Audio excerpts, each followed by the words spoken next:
Good evening, Vancouver. Welcome back to Canucks After Dark, 10 p.m. on Monday, July 10th. As always, joined by my co-host, Canuck Clay. How are you doing tonight, Clay? Parker, I am doing great. We still have stuff to talk about. We're getting into July, and believe it or not, we have another eventful weekend. But before that, speaking of eventful weekend, Gail and I celebrated 23 years of marriage bliss. I know you'll get there. Thank you. I know you get there eventually, but we had a great weekend, relaxing weekend, as I'm trying to follow jersey numbers and contract signing, which I know we're going to get to in a little bit. How are you? I'm good. It's been busy, but things are good. Good. Nothing to report. Okay. We've got two scintillating topics tonight. So it probably won't be the most exciting, but we'll try to make it fun. We'll take a lot of your questions maybe later on. Yes. We've got two topics and then the people, and then that'll be it. By the way, before we get started, Taylor, thank you, Taylor Betts, betting on us, saying, love you guys, using membership message for 5 months now. So thank you, Taylor, for your support, as always. Appreciate it. Thank you. Yes. All right, so might as well kick it off with our big topic of the night. This is, everyone has been talking about this. It was all over, NHL Network, ESPN, etc. Canucks big signing of Nils Hoglander. Very 2 good. years. Nicely done. It is the biggest topic. That's the sad thing. Nils Hoglander, 2 years. What was it? $1.1 million per year. Yes. On his basically bridge deal. Yep. And as before we analyze it, because we love to recognize and honor the people that support us. Fangirl using her 12-month membership message to shout out. So thank you, Fangirl, for that. Fangirl actually shares her birthday is our wedding anniversary, so we're not allowed to forget each other's milestones. So thank you, Fangirl, for being here. Thank you. All right. Yes. Very quickly, I did a quick vlog about this. It was not unexpected, and it was fine. Their Canucks are pretty good about these second contracts, Parker. When they don't have to extend long, like Hughes and Horvat, for example. I remember Virtanen, they gave 2 years, 1.2. Demko, they gave 2 years, 1.05. So this 1.1 is right in that wheelhouse of a player who hasn't done a lot yet, but they're not ready to give up on just yet. Is that fair to say? Yeah, and it's not like he had a lot of leverage, right? I mean, he's an RFA. Yeah. Like, could he have been offer sheeted? I guess. Could he have? Was he eligible to be offer sheeted? He should have been, right? I don't know the rules, man. I get so confused. I don't either, but he's played enough games, I think. And he didn't go to college, so it should be fine. Either way, I mean, he had that breakout year basically right after he got drafted, right? Got drafted in 2019. Second round, he was, I think, the first person from that draft to sign an entry-level contract. The Canucks were pretty excited about him. And then that's right. Basically, a year later, he goes out for the Canucks, puts up half a point per game, 27 points in 56 games. Great. And then he regressed a bit the following year the team was bad. And then under Boudreau, he basically got stuck there.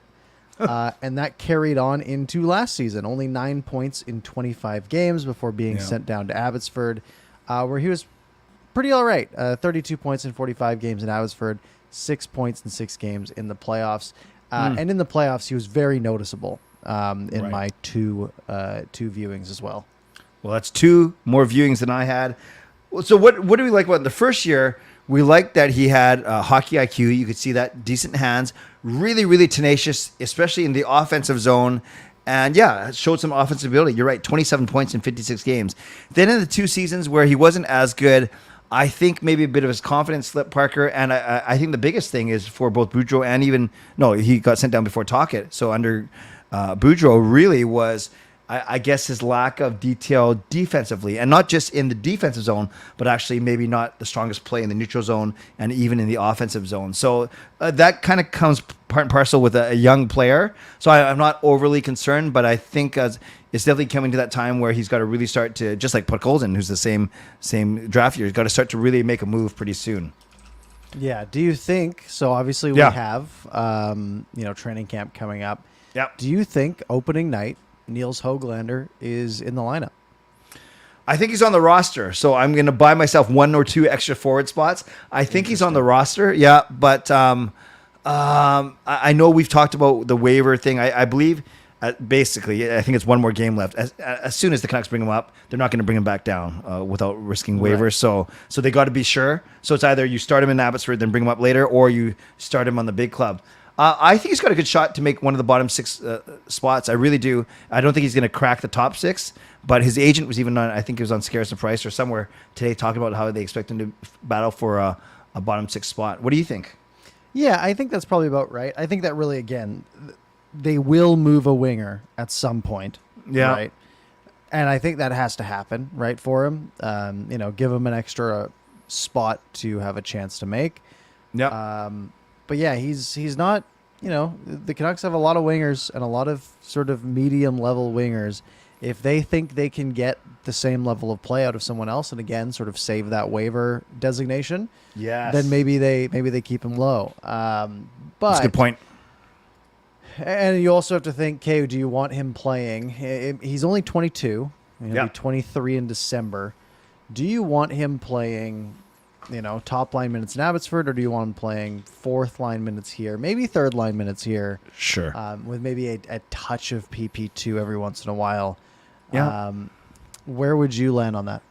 I think for now, time is now. I really think he got his Abbotsford, and I'm not saying at all that he's too good for Abbotsford, but you mentioned it. He had, he shot up to 0.71 points per game. He shot up to a point per game in the playoffs. To me, that's a player who learned, who took this demotion. That's kind of a strong word, but the assignment seriously. And I do expect him to be in the roster. By the way, let's keep talking about this. But while we've been talking, waxing poetic about Nils Hoglander, Carol gifts 5 CAD memberships. So they go to Peter, Angus, Kai, Abby, and Derek. So thank you, Carol. And then Lucas comes in with a $5 donation. I just gotta. Do you have it up, or I can find it? I do have it up. Awesome.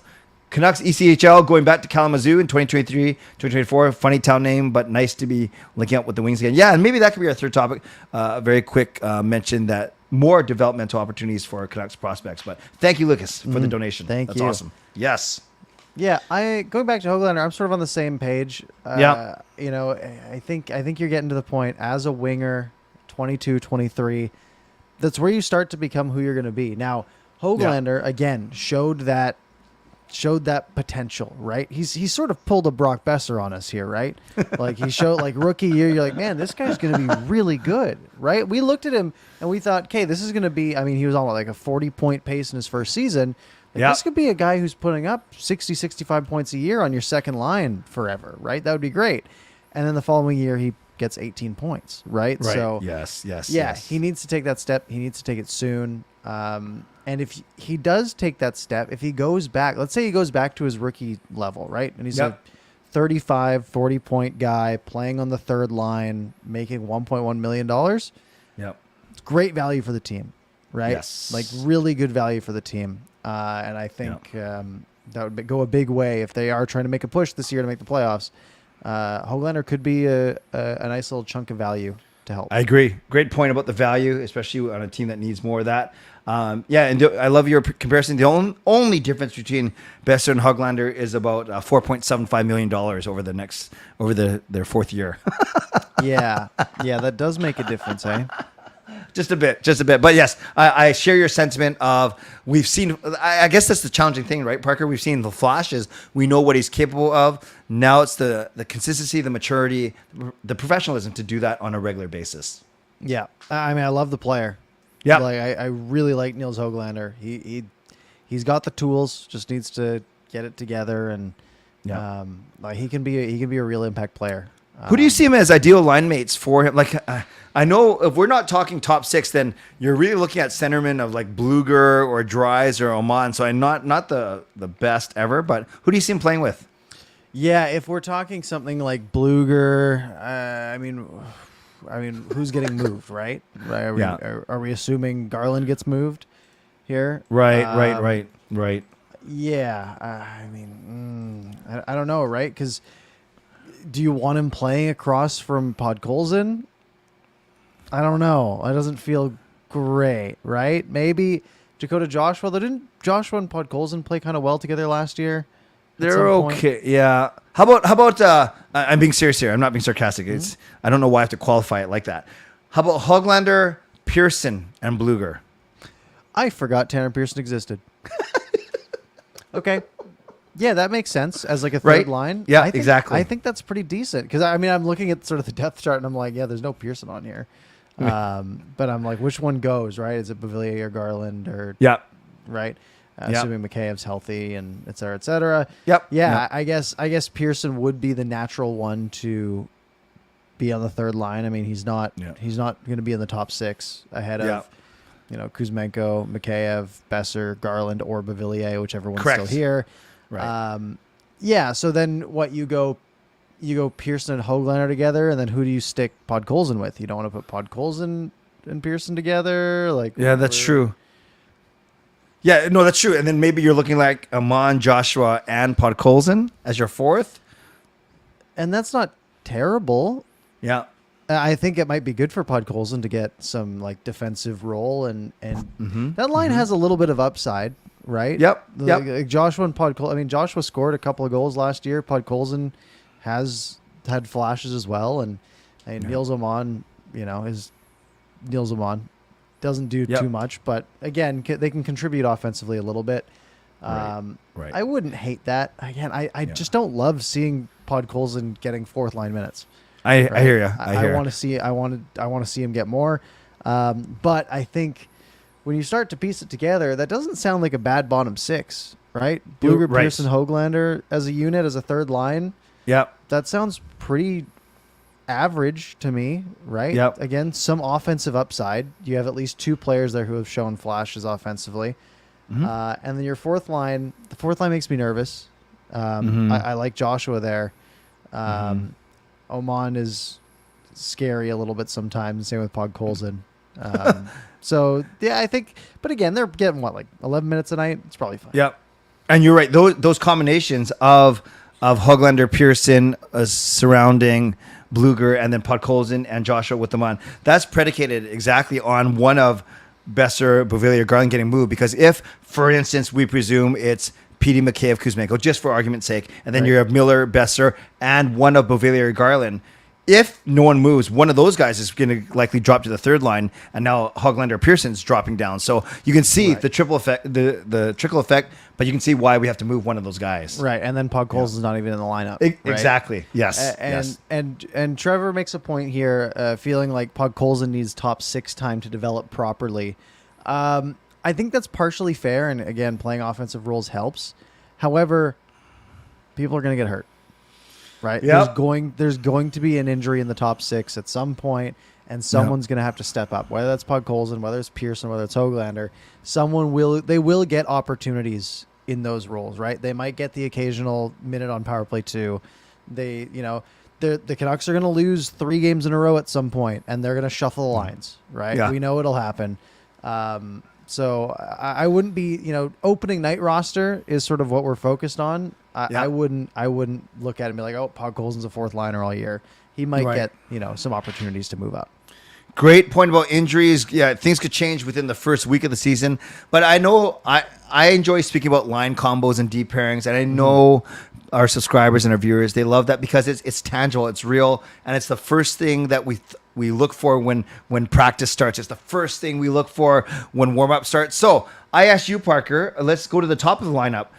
Would you go Pettersson with Kuzmenko and Mikheyev as they started the year, or would you go Pettersson with Kuzmenko and Beauvillier as they ended the year? I don't think Beauvillier is even in the lineup. Wow. I don't know. Again, there hasn't really been much smoke around Beauvillier, but it just seems like the easiest one for me to get rid of. Yep. Yeah, it's a fun line with Mikheyev up there. Oh yeah. Especially a healthy Mikheyev, right? Yes. Right, which we didn't get to see. Yeah. I wonder if Beauvillier is more like useful with them, but I don't know, right? It's again, they looked all right last year. Yep. I would like to see with Mikheyev though. Although I think if you demote Mikheyev to the Miller and Besser line, I think you're doing okay there too. Yeah. So do we agree that the pairings, and we know we talk about pairings and adding a third person. Yeah. Would you agree that it's Petey and Kuzmenko and then Miller and Besser right now as the two? That seems like a gimme. Okay. Yeah. Okay. And then you can sort of slot in as you please there, and then that leaves basically Garland, Beauvillier, and Mikheyev as your three wingers for the other two spots. Correct. And one of them will be gone, and it won't be Mikheyev. No, I agree with you. Yeah, Mikheyev's they want to see what they have, obviously, and he got hurt right away. Okay, I agree with you that Beauvillier is easy to trade. Smallest AAV 4.1 and 1 year left, right? That's it. It's just got the 1 year. Correct. Besser's got 2, Garland's got 3. Does that sound right? Sounds right to me. Okay. All right. Any other fierce lineup predictions while we're on that topic? I don't think so. I mean, I'm starting to look at it, and it's starting to feel okay. Right? Yeah. I mean, the forwards were never really the problem. But, I mean, you look at the D, and half of them weren't here last year. Yes. I'm including Hronik in there. I mean, me too. 4 games, right? Like, he didn't. Yeah. He wasn't a part of the team. I'm gonna get that stupid optimism that's gonna slowly build for the next 3 months, and then they'll make me sad. I mean, it's a team that can be decent, especially if this penalty kill figures it out. That's really the one problem. Yeah, And but you're right. Backup goalie, maybe. Yeah, that too. But you're right. Whether I keep flip flopping between Hronik and Hronik, but basically that guy and Solon and Cole and Susie, they're basically replacing OEL, Bear, and take your pick. I totally misheard you there when you said Cole and Susie. I thought you just thought Carson Susie's first name was Colin, and I was very confused. Colin would be a tough name to have. That would be sad, yeah. Colin's okay, but I better not touch that literally or figuratively. So I think that was horrible. Yeah, I think I said this last week. I'm treating Philip Hronik as a free agent. Basically, he played 4 games. You're right, and he looked good in 3 of them. The 4th game, I think they knew they had to shut him down because he was really bad in that 4th game. But come on, he's basically a brand new player for us too. So that's why I'm excited for sure. By the way, and it can't be much worse than last year. Yes. Revenge of the 6th. Nice. Pearson was a huge liability before injury. Slow and too many penalties. Probably worse with the latest injury. Well, I'll let Parker talk about the injury and how that might affect him. I just know that he's like a Swiss Army knife in that he's low maintenance. He's a veteran player, and he's the type of player that coaches love because you can play him, maybe not top line, but anywhere from 2nd to 4th line, and you know that he's going to play an honest game, even if his skills are eroding. What do you think, Parker? Yeah, it's pretty known that I'm not the biggest Tanner Pearson fan. Yeah. Right. Yeah. However, Tanner Pearson in a bottom 6 role, I think is pretty useful. Too many penalties, sure, maybe. Worse with the latest injury. I mean, if his speed is your concern, that didn't get worse with a hand injury. I hope, unless something really went wrong.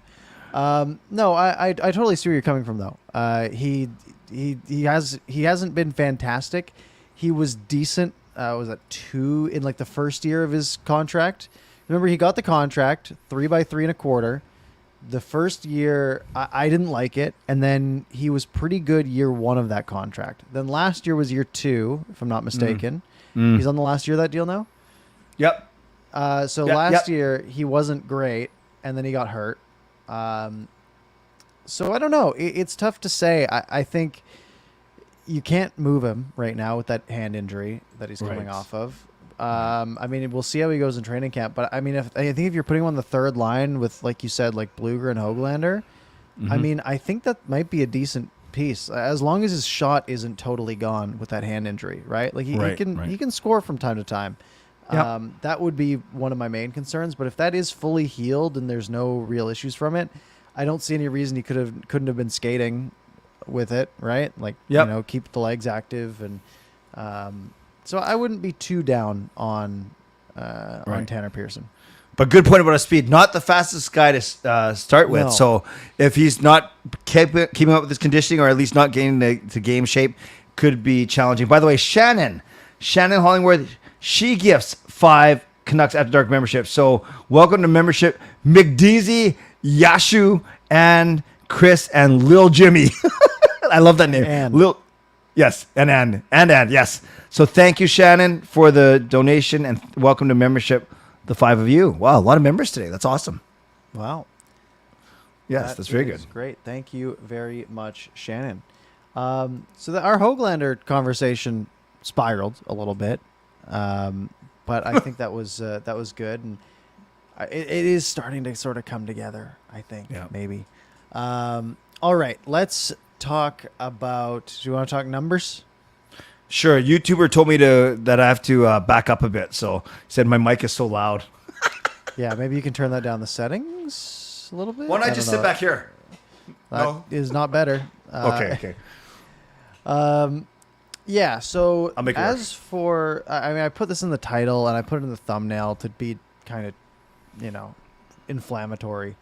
The Ian Cole situation. So Ian Cole and Teddy Bluger and Carson Soucy, I guess all their numbers got announced on Canucks Twitter. And Ian Cole had selected number 28, which has not been worn for the Vancouver Canucks since Luc Bourdon wore that number. Was that like 18 years ago, something like that? A long time ago now. But he was the last one to wear that number. It's one of those like unofficially retired ones, right? Like 2011, 2008. Yep. So 15 years. 15 years. And basically, Twitter doesn't even erupt. Everyone's like, they're sort of like, oh, there's so much outrage and whatever. Everyone was like, that feels a little off. I wonder if he like asked the family, right? Or if the Canucks ran it by them, or if something happened. Now, what I think happens with things like this is there is no one working for the Canucks that was working there 15 years ago, right? For the most part. Yes, not in their current positions. That's fair to say. Yes, right. Like the people in charge of them picking their numbers, and then like the PR team, like they might not have realized. Correct. And it's one of those things that they probably should have a little handbook for, maybe, and says, hey, if someone wants to pick this number, this is what you have to do. Basically, people were like, I wonder if they did that, et cetera, et cetera. And then like a day later, Ian Cole puts out a statement, and he's like, I don't have it in front of me, but he's basically just like, they asked me what number I wanted. I said I wanted 28. Didn't realize, it was, I didn't realize that Luc Bourdon wore 28, so I'll change my number to 82. Yep. And that was that. Yep. Yeah, it was. And yeah, I don't have it in front of me either, but I did read it a few times. And basically, yeah, you're right. He said that he was aware of who Luc Bourdon was and that he passed. He was not aware, you're right, that he wore number 28. He also made a point saying that a couple of things I want to bring up, Parker. He said, out of respect for Luc and to honor his legacy, which I thought was very classy, and that he's switching the digits to 82. And he did make a point of saying that he's worn 28 since he was 12 years old. And of the 7 previous teams that he played on before Vancouver, for 6 of them, he wore number 28. And for those people that think, a number, that's not a big deal, it's just a number. No, a lot of people, you get attached. You're almost identified with your number. So it's a big deal, and that's why I give him more respect, more props, because this is something that he's worn for basically his entire pro career. And I'm sure it wasn't a flippant decision, but I'm sure it wasn't. At the same time, I'm sure it was an easy decision for him. Yeah, and on the other side, the fact that it's just again, it just kind of looks bad on the Canucks. Just little things like this, right? That seem to happen, just like these random little mini controversies that are so easily avoidable. Like they could have so many people be like, hey, is there something that we don't know about like this little thing? And people would pick up on it. So it just makes them look like they don't pay attention, which is You're right. Again, sort of on brand. Again, it's not like it's a big deal, right? There was no malice. There was no, nothing like that, right? It was like, a guy picked a number and they said, okay, no one on our team is using that number. I look up, it's not up there either. All right, it should be fine, right? And it's just like, someone should have been paying some attention. Yes. You're right. In a perfect world, Ian Cole says, I would love to wear number 28. And then right before they go to social and post the videos and everything, someone says, oh, actually, just so you know, Ian, that was worn by Luc Bourdon. He passed away 15 years ago. Either we prefer you not to wear it, or do you still want to wear it? Like, even that is a little bit better. And then, oh yeah, you're right. Good idea. I should switch it. And then no one knows any better. And then they come out with the thing that says Ian Cole is wearing number 82. And then if it comes out later that he switched it because of that's even a better story. Oh yeah, but, people will be like, oh, he's always worn 28, and then people would put the pieces together. They'd be like, oh, he switched it to 82. Oh, because and they would have got there, right? And that would have been a good look, right? But of course they. Yeah. So I want to ask you two other questions about this, Parker, because it was quite fascinating. It just certainly took the Canucks Twitter world by storm. I'm not sure if it made it way to Threads yet because I'm not on there. So, two questions. Number one, how do you react to and there are many of them in the chat. How do you react to a fan that says, yes, sad that Bourdon passed away, but that was 15 years ago. It's not like we retired the jersey. He only played for a season and a half. Respectfully, it's time to move on. From a standpoint of, this fan would say, I have no problem with Ian Cole taking number 28. Yeah. Do you have time? Do you have time for that argument? Sure, and I don't really have a problem with it either. If it wasn't, but it's a pretty widespread thing in the NHL, right? There's a lot of teams that have similar circumstances, right, where someone passed away, whether they played one season or a handful of seasons for them, and and it's just like an unofficially retired thing. Thing is, right, and I see some comments and some people saying, well, it's a number. It's not a big deal. Who cares if he wears the same one? Right. Yeah, it's a number. It's not a big deal. Why can't he just pick another one? Right? Like, it's sort of the same argument both ways. It's, it's such a minor thing. Like, there's a couple numbers that, it literally, it's two, right? Am I crazy? There's only two numbers that the Canucks have, like, sort of in this unofficial retired rotation, 11 and 28. Yep. Yeah, like, it's two numbers. Yep. Like, it's not that big of a deal. Probably Rick Rippon's number too. No one will worry that 37. One. My bad. Yeah. Right. But I mean, how long ago did Rick Rippon pass away? Right. Like, that's. Are we gonna have this? And like, when is too soon? Because it's never a good time to make that call, right? Yeah. You're gonna say it's 20 years. You're gonna say it's 30 years. Well, like, you can't be correct, really, right? Yeah. So it's safer to just pick a different number for now, right? Like, it's not a big deal. Yeah. That's actually such a good point, Parker, because now we're getting into subjectives, not objectives, because Viper brings up, well, what about Pavel Dimitra? And we know that a guy like Victor Reskovich in the 2011 run, he wore number 38. So when is long enough? Did the player, and I'm not being sarcastic here, did the player have to pass away while being part of your team? Or how, like, there's just so many subjective things where it gets a little tricky. Yeah, for sure. and I think that's what it is. I genuinely think that's it, right? Like, it's while they are a part of the team, because people pass away after not playing, of old age or of XYZ thing from a different team, right? So sure. I mean, there is sort of a line, and I mean, you could make that argument too, but I think the fact that he had already gone to the KHL makes it like a different situation. Sure. Lucas, thank you for the donation. If you ask me, if a number that should be untouched, Rip's number should be untouched.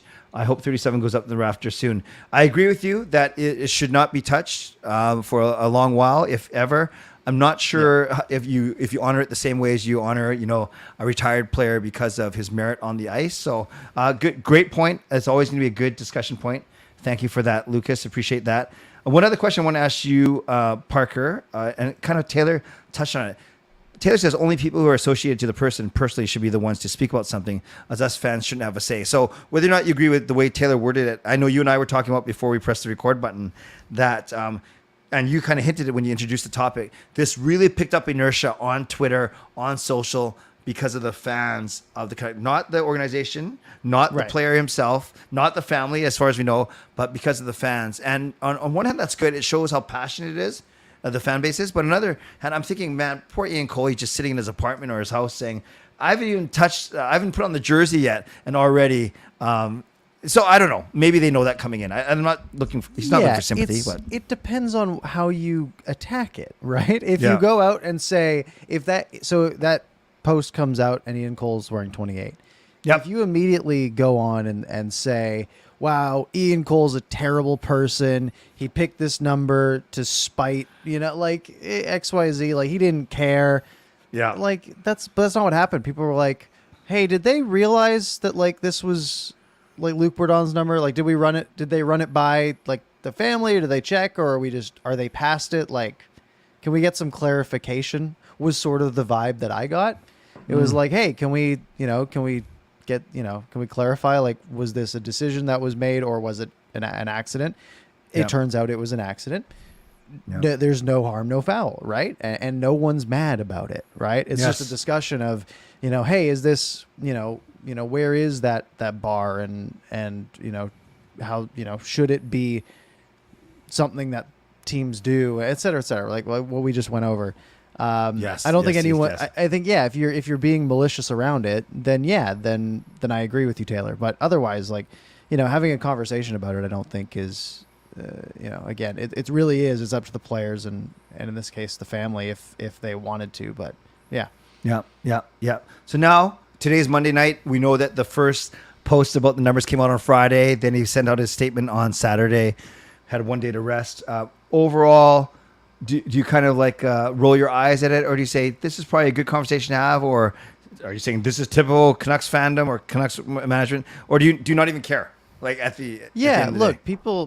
People are passionate, right? Yeah. There's not much else to talk about right now, and I think people, they try to be, they try to be compassionate and have thoughts of like general human decency. I feel like, it's like, hey, like, maybe we should make sure that everything's chill. And no, I mean, it was a slow, and it's not even like it was a big thing, really, right? Like there was a few tweets about it that had maybe like 150 likes, which for the Canucks is nothing, right? We have everyone's hitting that during a big game, right? Like people are getting big numbers. I just don't think. I think it got blown up a bit. I just wanted to sort of bring it up as like a separate conversation, not about the storm around it, but more so just like, what do we think? Because I think it's an interesting conversation. Okay, I know these two are going to go a little bit quicker, but let's just finish the thought off. Teddy Bluger wearing 53, made famous by Bo Horvat. Horvat was the first player in Canucks history to wear 53, and now Bluger quickly becomes the second player to wear number 53. No biggie. That's his former jersey number. Whatever. That's a baller move. That's a baller move right there. That's cool. Walk in. It's again, because Horvat left on good terms until there was that one thing that we sort of collectively decided, like, oh, we're going to make this a thing because it's more fun. Right? It's funny. Exactly. It was. But hatred and rivalry in sports is fun, right? Yeah. And we everyone loves to have a common enemy. And so for it to be like, oh, this guy, turned tail on us. This is our new 53. He's going to do even better. And like, I don't know. Yeah. I just think, I think it was just, this is a number that for years we sort of envisioned like, oh, that'll probably be retired one day. Right. Like he's always going to be the captain of the team for X amount of years. Yeah. He gets traded and 4 months later they're posting on Twitter someone else in this number. I think that's cool. Okay, and speaking of hatred and revenge, I could not believe they gave David Booth's old number 7 to Carson Soucy. Yeah, that's an interesting pull for 7. There might have been better options. Yes. I know. Yeah, no, seven's a weird. It's not that weird of a defense number. I don't know. There's some numbers that just I don't feel fit on defensemen. 7 feels like I think it's just Morrison that throws me off on there. I don't think 7's that weird. And Cliff Ronning too. Yeah, for the Canucks, you think of Ronning and Morrison for sure. But then I also think of, the Orrs and Coffees and Borks. Not Orr, but Coffee and Bork. Didn't they wear 7 or 77?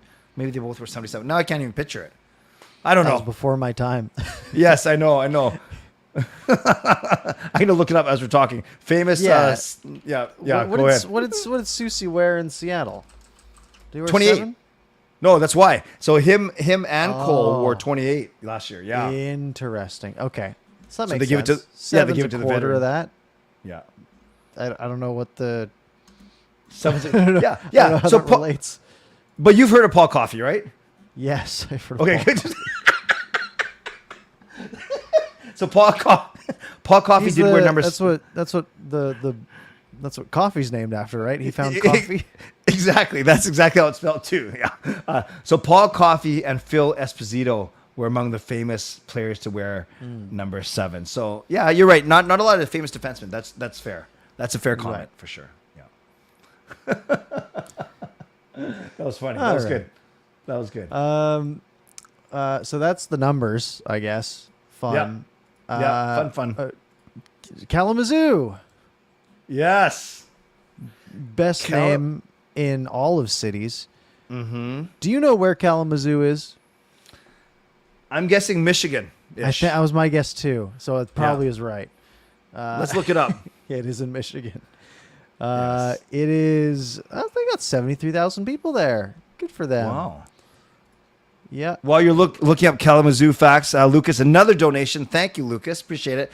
Cleanse your booth juju with a Soucy jersey, Clay. Well, as much as I want to cheer on Carson Soucy, I think there's other players that I'll get before that, but I'll keep that in mind. Thank you, Lucas. Don't you have a booth? Yeah, that's the whole joke.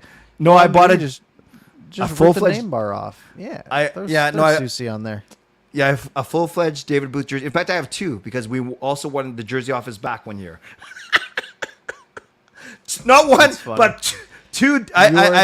You are the only person whose last name is not Booth that owns multiple David Booth jerseys. 2 of them right here. 2 of them. That's impressive. So the Canucks have worked with Kalamazoo twice, I believe, prior to this. Correct? Like 2 different stints. Yeah. If you had told me, I mean, I saw the headline pop up. I'm like, oh, I didn't know they weren't. Okay. Yeah. Right. Right. I don't really follow the coast very well, so. Yeah. So what does it mean? What's the true effect? It means the Canucks have another place to park their guys that aren't even good enough for Abbotsford. Is that basically what it comes down to? Yeah. So that's their. I guess guys in the AHL can get sent down. It's the third string. Right. Yeah. But yeah, like who do we know of that's going to go there? Right. Like everyone. Not many people go from the coast and make it to the NHL. Correct. But I did the articles I saw about it today, Parker. They're talking about the goalies actually, because if you say that there are technically 6, Demko, Silovs, Martin, Sachenko, to that guy, and him, and then there's another guy, the big guy that we drafted like 3 years ago, whose name is even harder to say than those guys. You know what I'm talking about? It was like some massive guy. Oh shucks. I have to look him up. Almost every goalie is massive now. But this guy's really quick. This guy's really massive. Like, look, 3 or 4 years ago, we drafted some guy. Said tilapia. That wasn't his name. Well, I just said yes. What is tilapia? Is that a fish? Yeah. I'm hungry now. I just said Parker needs some dinner. I Yeah, don't know. Come on, someone in the chat help me out. It's this big goalie that we drafted. Oh gosh, what's his name? This is really great for the podcast listeners, just hearing me struggle. Yeah. When did they draft him? Like 3 or 4 years ago. I'm looking He's at all massive. the names. None of these stand out as names I've ever heard before. Was it Koskenvuo? Yes, him. He's 6'4". He's not that big. Well, compared to me, he's big. So where is he right now? All goalies are big. Yeah, there. Time for hockey. He played in Harvard last year. Oh, okay. But this says he played 2 games and put up an 875 in just 2 games. So, but let's say that he's still in our system. Then you have 2 goalies in Vancouver. You have 2 goalies in Abbotsford, and now you can have 2 goalies in Kalamazoo. Yeah, I don't know anything about this guy. Is he still our property? I don't know. That's what I'm trying to check. Yes, the Canucks do own his rights, according to Elite Prospects. He played 5 games for Finland this year, 2 of which were in the World Juniors. He put up an 842 in the World Juniors. Yikes. And he has 2 games for. So did he play 7 games last year? Is that it? like 5 games in for the Finland under 20 team and then 2 games for Harvard. That doesn't seem good for development. So maybe I wouldn't be too concerned about him. Okay. But my point being, it's another place to stash, not just stash a goalie, but have a goalie play. Right. Yeah, goalies are really the only time that coast players push up, right? Because if you're the fifth, if you're the number 5 goalie in a system and you can't play in junior anymore, because goalies don't usually make it to the NHL until they're mid-20s anyways. Right. Yeah, it makes sense that they'll get a couple of years in at least the AHL, and then if you already got some prospects, then down to the coast. And I do remember this. It's a funny story. Parker, it was before I met you, but as you know, my cousin Dusty, a former minor league goalie and Olympic goalie and goalie coach. So there was one crazy thing where it was the Kings and their affiliate was Ontario Reign, and then whatever was below them. So both it's something like both Kings goalies got injured. So both Reign goalies had to go up, and then both third string.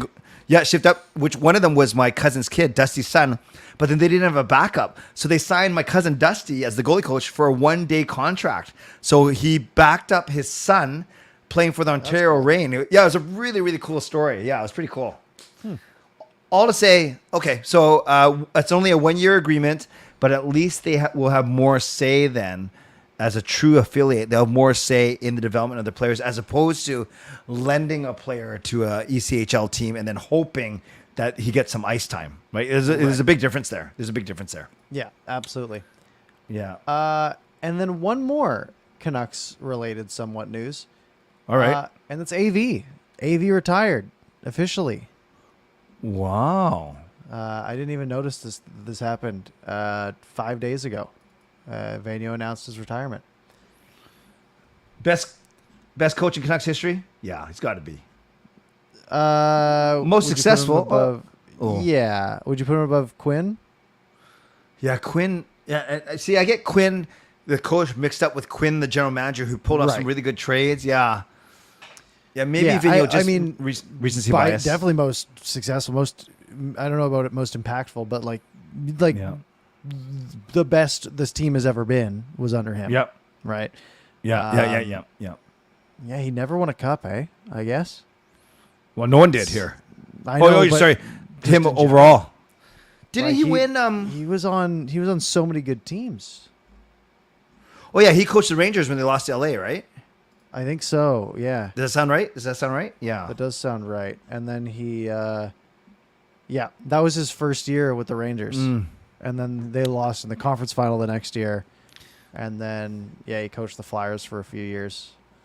Do you remember that? I don't remember him coaching the Flyers at all. Yes.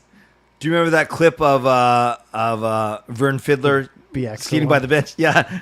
Yeah. And imitating Bieksa and Vigneault just losing it? Yeah, that is the best. No, he was great.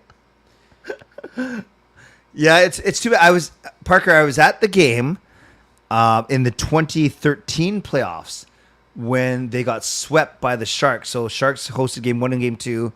We hosted game 3 and game 4, and we got swept. So game 4 was a loss.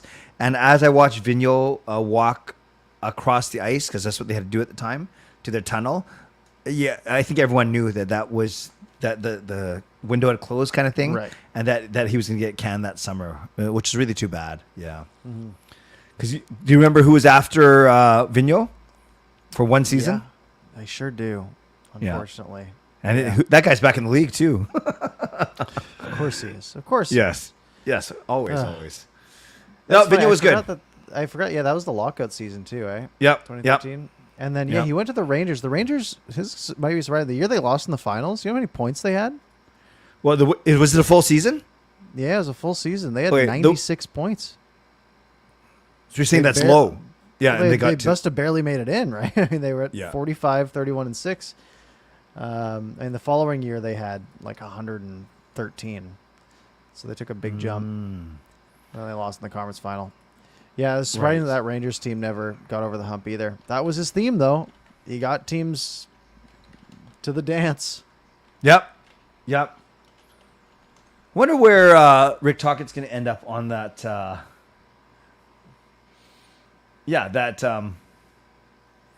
That list when all is said and done. I know it's so early. He's only coached 40 games or whatever.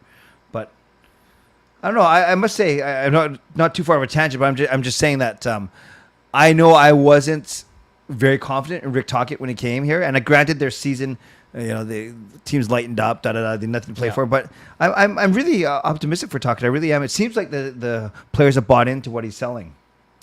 Yeah, I feel like we haven't had any sample size yet. Like just the fact that the season was already a write-off by the time he came in.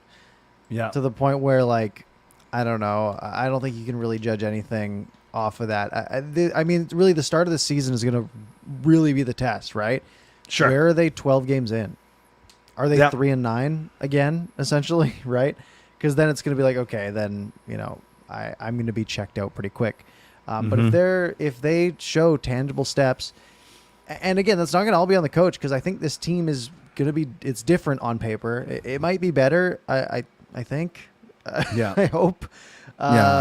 It's got to be. It's got to be. I mean, not having Horvat scoring on the pace that he was scoring and the team was still that bad, right? True. That's something missing. But also at the beginning of the year, you had, Miller was awful. So maybe that sort of balances out. And then you have defensemen. Again, man, if this team can kill a penalty, they can be good. Yes. If they can have like an 81% penalty kill, they'll be a decent team. If they have a 60% penalty kill again, they are dead. Yeah. Yes. Yes. And if you have an 80% penalty kill and Demko is healthy and the defenseman can, yes. That's a big part of the 81% penalty kill. I'm assuming if your penalty kill is going that well, you're probably getting good goaltending. That's fair. And decent defense as well. That's fair. Hopefully. We joked before we get to the people. We joked around earlier and we said, "Oh, do we have to? Should we talk about this?" But I want to bring it up because it's just kind of funny. So Rachel Dory appeared on the Sekeres and Price show, and she quite with authority and with assertiveness, she said, "I'm pretty sure." She didn't say "I know," but she said, "I'm pretty sure that the bonus, this big bonus that we keep hearing about for Tyler Myers, I'm pretty sure it's being paid out already, and if not." They are allowed to pay it out early as long as they get permission. But I'm pretty sure that it got paid out early. So then, of course, people that watched that one were like, "Oh, good! Now he'll be easier to move." And then David Quadrelli of Canucks Army then quickly refuted that the next day. Said talked to Canucks and they said no, the bonus has not been paid out early because doing so would circumvent CBA rules or whatever.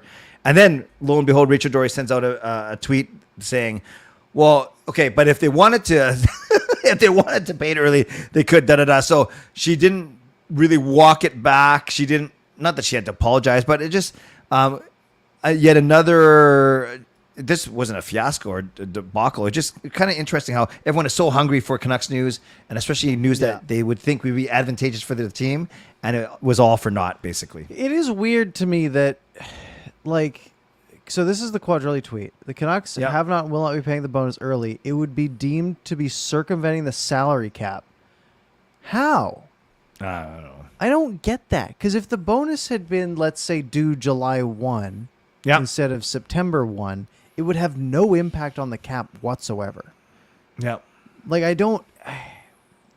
Like, I believe him because the NHL's dumb and it makes sense. But like, why would that be cap circumvention? It doesn't make sense. Like, oh, we're just gonna pay him early. I guess for trade purposes, like you're trading money, because I guess trading money isn't really a thing. Oh, there's retained salary, but you can't trade money in the NHL like you can in like MLS or something like that, where there's actually like money to trade. Maybe that's why. I don't know. It just seems like such an arbitrary thing to be like, nope, you got to pay you can't pay him early because then you're cheating somehow. Yeah. No, I hear what you're saying. And I guess in the bigger scheme of things, people that have been following the Canucks or at least know that Rachel Dory worked for the team for only half a season. Then she got let go. And I think that matters still in front of the courts, the way that she was let go. But I know a lot of people do not believe everything that Rachel Dory says, especially when it comes to what her former employer. So just wanted to throw that out there for people to chew on as they are doing in the chat. By the way, Revenge of the Sixth. Thank you. Another donation. Parker, are you ready to go to the people? This might be a good way to start us off. Let's do it. Who overachieves, who underachieves next season? Oh, boy. Overachieves. I'm taking Teddy Bluger. Hopefully. I think he'll. I mean, I think he'll be playing with line mates that can maybe do something with him, right? If it is, let's say, Pearson Hoglander, I think you might be looking at a guy who has a bit of a career year, potentially. However, I could also see him being the underachiever in that regard. As for underachieving, man, it's tough. I'm a little wary of Susie. I'm sort of sticking with the new guys. I'm a little nervous because everything we've heard is like it seemed like a safe bet, et cetera, et cetera, and it probably will be fine.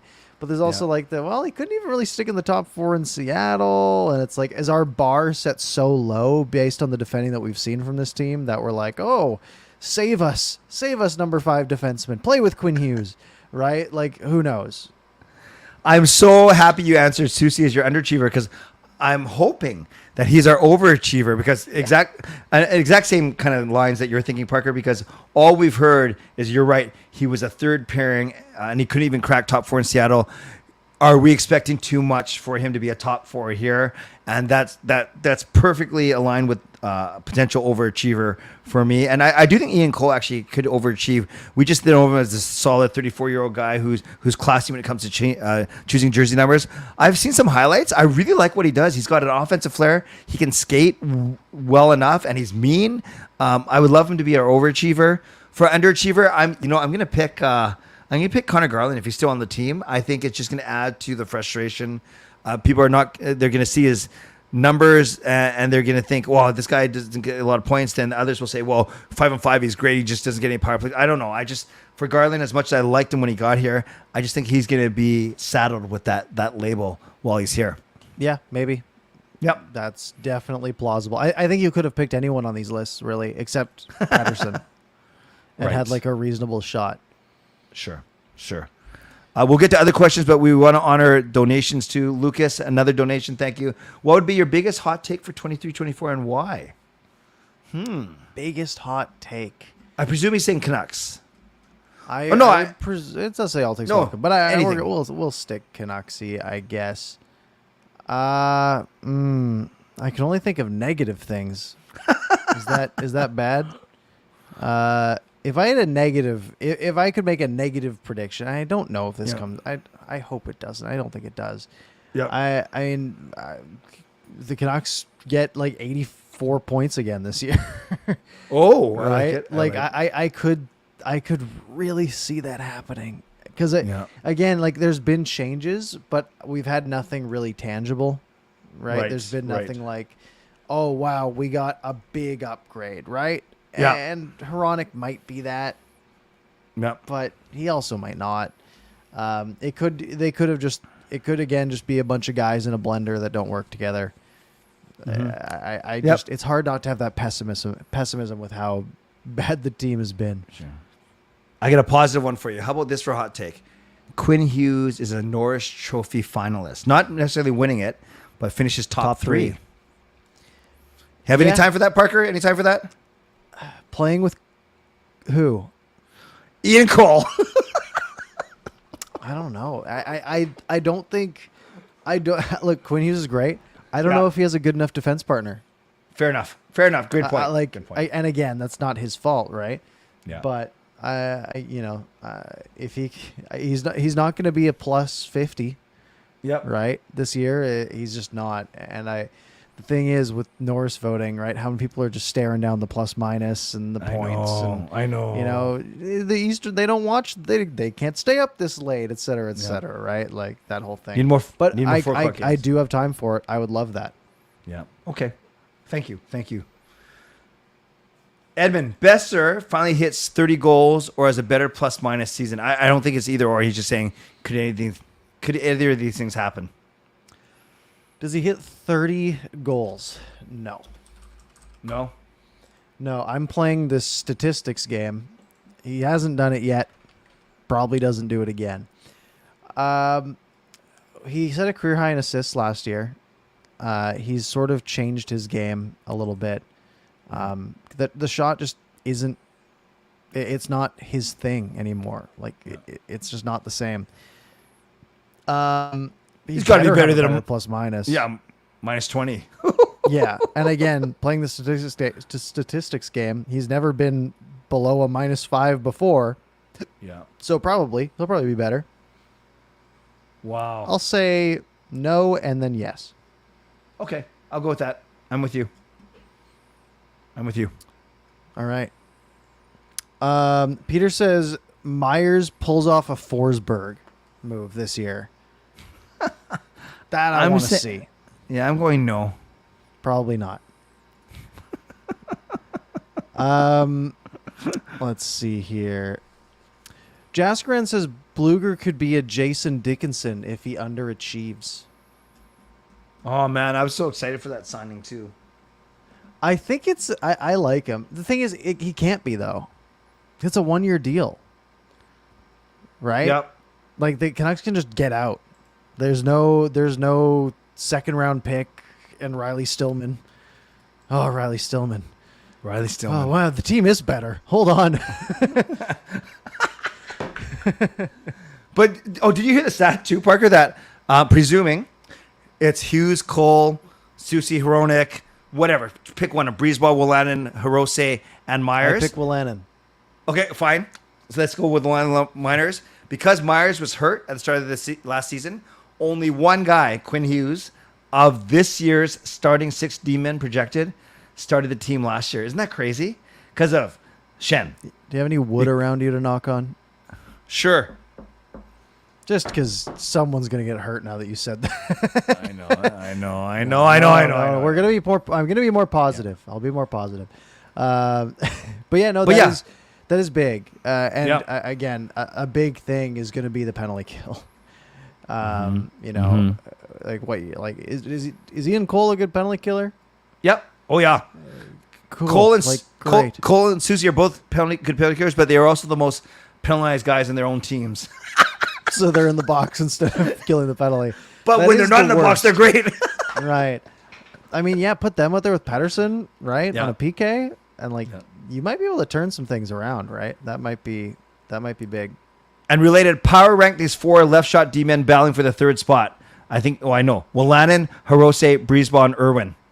That power rank those 4. Yeah. Yeah. Okay. I mean, I am not high on Irwin. Yeah. Insurance. He's gonna be a depth guy that probably plays like 9 games this year. Be a press box guy. Sure. Yeah, I would go that order. Yeah. I'll just answer this one real quick because I know Shannon always wanted to learn more. Yes, Shannon, every team plays 82 games and there's no magic number. It's based on the top 8, but it usually falls between 95 and 97 points, usually. So you got to be about 13 to 15 games over 500. Not easy. It's not an easy sport. No. Playoffs are hard to get there. Yeah. Because we have a weird point system where you get rewarded for losing, but it should be the 3-point system. That should. Isn't we'll it do weird? an episode on that. We should do an episode on rules we'd change. That would be awesome. That would be one. Yeah. And we're getting rid of offside. All right. Sure. Just for the fun. Fangirl with I can't even select it. It hasn't even popped up in here. With the $7. Thank you very much.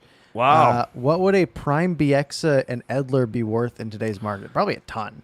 Yeah, I'll let you answer this because she asked me this in my stream last night, and I did answer for BX at least. So take a shot. It's tough, right? I mean, where do we go on comparables? Right? There's been some big defenseman trades, right? Like a Filip Hronik, right?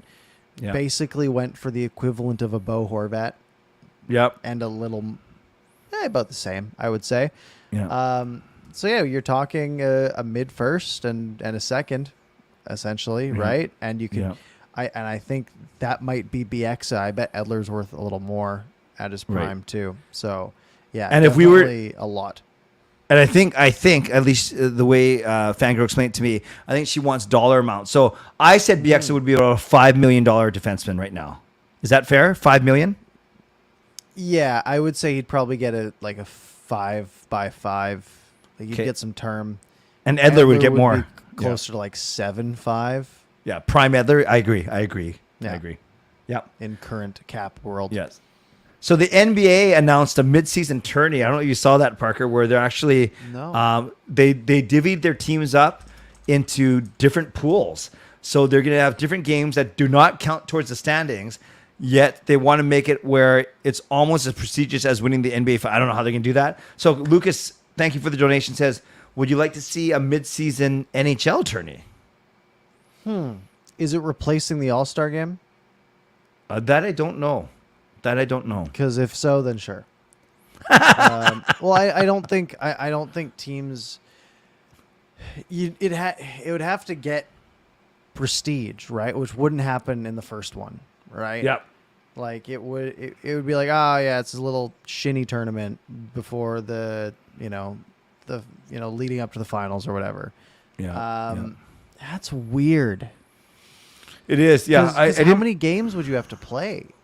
Right? I thought it was like you have to win your pool. So you play round robin with you have a 5-team 5-team pool. Yep. So you play 5 games and then maybe up to 3 more. So it's 67 games total. Oh, but the games count against your regular season record. Oh, that part I didn't know. Wow. How does that work? Because some teams will play more than others. Maybe only the round robin. Go by point percentage. Who knows? Yeah, maybe only. I don't know. I'm just trying to read this as I go. That's weird. Yeah.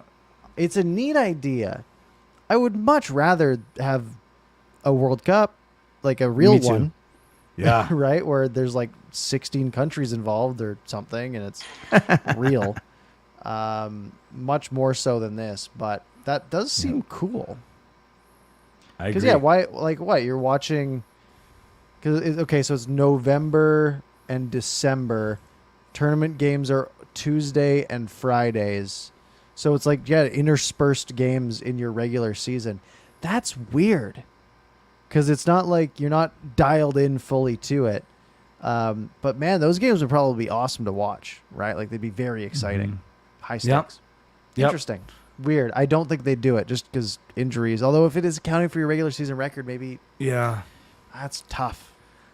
Yeah, Lucas, jury's out. I like the idea, but obviously we can say this about anything. I want to learn more, though. I want to learn more. Mm-hmm. Good question, though. Good question. Mm-hmm. All right, we are at 11:02, so it might be time to wrap up. You gonna share the news? Share the news? Yeah. So we are going little. I'm surprised we have this many people in here, honestly, for a Dead News July day. However, Clay is going away for a little bit.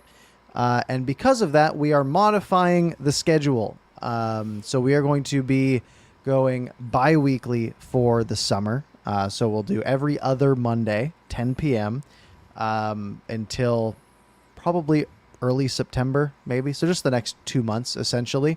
So you'll basically get 4 fewer shows. So it's not that big of a deal. Makes the other ones feel more special. Makes you guys more excited, hopefully.